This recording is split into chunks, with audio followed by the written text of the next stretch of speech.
તો ફરી એકવાર તંત્રની ઘોર બેદરકારીથી પાટણમાં સરકારી યોજના ધૂળ ખાતી જોવા મળી રહી છે અને સરસ્વતી સાધના યોજના અંતર્ગત ધોરણ 9ની વિદ્યાર્થીનીઓને સાયકલનું વિતરણ કરવામાં ન આવતા 9 વર્ષથી 500થી વધુ સાયકલો કાટ ખાઈ રહી છે, જેના પરિણામે આખરે ભંગાર બનેલી આ 500થી વધુ સાયકલની હરાજી કરી તંત્રએ 2.79 લાખમાં વેચી દેવામાં આવી।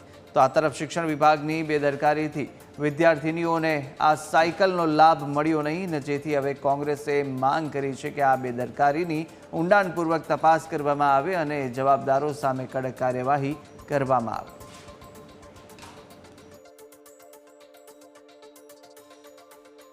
અત્યારે સરસ્વતી સાધના યોજના હેઠળ આ બાળકોને લાભાર્થીઓને આ સાયકલો મળી નથી અને આ સાયકલો નાણાવટી પ્રાથમિક શાળાની અંદર 253 સાયકલો છેલ્લા 9 વર્ષથી પડી રહી છે અને અત્યારે હાલ તમે જુઓ તો એ ભંગાર હાલતમાં થઈ ગઈ છે। આવી રીતના પાટણ જિલ્લાની અંદર અલગ અલગ વિસ્તારમાં કોઈ જગ્યાએ ઓરડામાં તો કોઈ જગ્યાએ ખુલ્લા મેદાનમાં સાયકલો પડી રહી અને ભંગાર બનાવી દેવામાં આવી છે।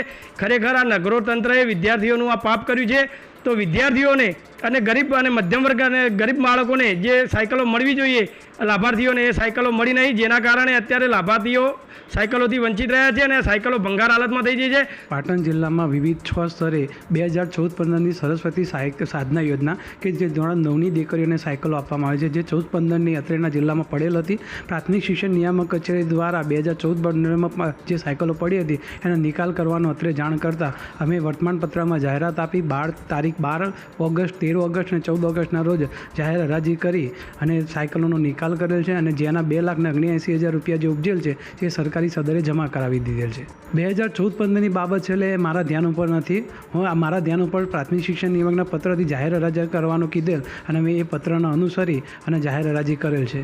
શાળા પ્રવેશોત્સવ દરમિયાન ગરીબ અને જરૂરિયાતમંદ વિદ્યાર્થીઓને સરકાર દ્વારા વિના મૂલ્યે સાયકલો આપવામાં આવે છે, પરંતુ પાટણ જિલ્લામાં ક્યાંક ને ક્યાંક આ સાયકલો વિદ્યાર્થીઓ સુધી પહોંચી નહીં હોવાની વરવી વાસ્તવિકતા સામે આવી છે। પાટણ જિલ્લાને જે વર્ષ 2014-15 દરમિયાન જે શાળા પ્રવેશોત્સવ દરમિયાન જે સાયકલો હતી તે લાભાર્થીઓ સુધી પહોંચતી નથી, જે પડે શાળાના ઓરડાઓમાં કે મેદાનોમાં પડે આ સાયકલો હાલ ભંગાર થઈ જવા પામી છે। પાટણ શહેરની નાણાવટી શાળાની અંદર 200 જેટલી સાયકલો રૂમના અંદર પડે ભંગાર થઈ જઈને આ તમામ સાયકલો ભંગાર થઈ જતા શિક્ષણ વિભાગ દ્વારા એની હરાજીની કામગીરી પણ પૂર્ણ કરવામાં આવી છે। તો સવાલ એ ઊભો થાય છે કે શિક્ષણ વિભાગે સફાળું જાગીને હરાજી તો કરી છે, પરંતુ મૂળ જે લાભાર્થીઓ સુધી આ સાયકલો કેમ પહોંચી નથી? ભાવેશ ભોજક, ન્યૂઝ